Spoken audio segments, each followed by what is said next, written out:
So the two major categories of ACL injuries are contact and non-contact.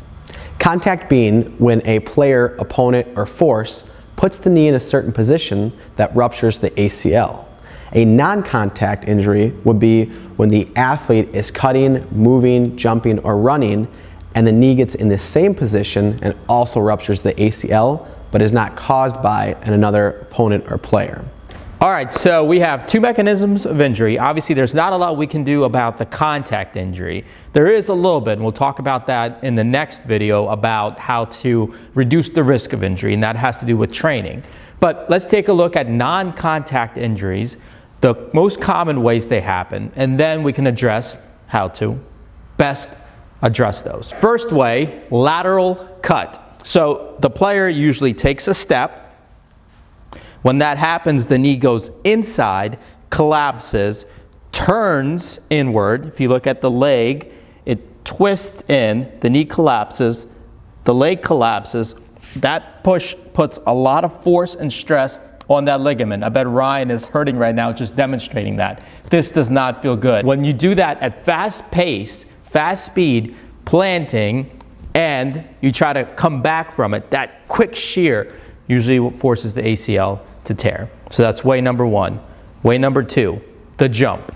Player jumps up, lands, has poor mechanics of the knee. As that happens, the knee, again, similar. As you can see, there's a consistency here. Knee collapses, shin bone turns in, foot planted. That shearing force has the ACL tear, because what the job of the ACL is to keep this shin bone, the tibia, from sliding forward. With jumping, when it's a quick motion like that, all that force plus the weight plus the reaction from the ground causes that ACL to tear. All right, third way is the deceleration. So here's how this works.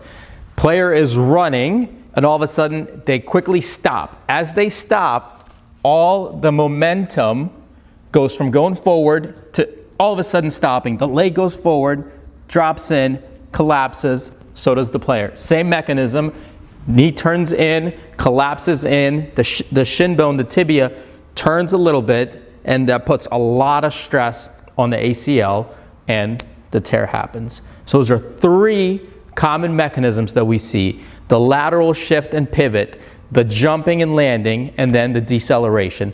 Again, the mechanism is the same every time. Knee collapses in, turns in the shin bone, the foot is planted, and then that force of the shin bone, the tibia going forward, causes the ACL to tear. So those are the mechanisms. Stay tuned for a video showing how you can best address those and reduce the risk of ACL injury.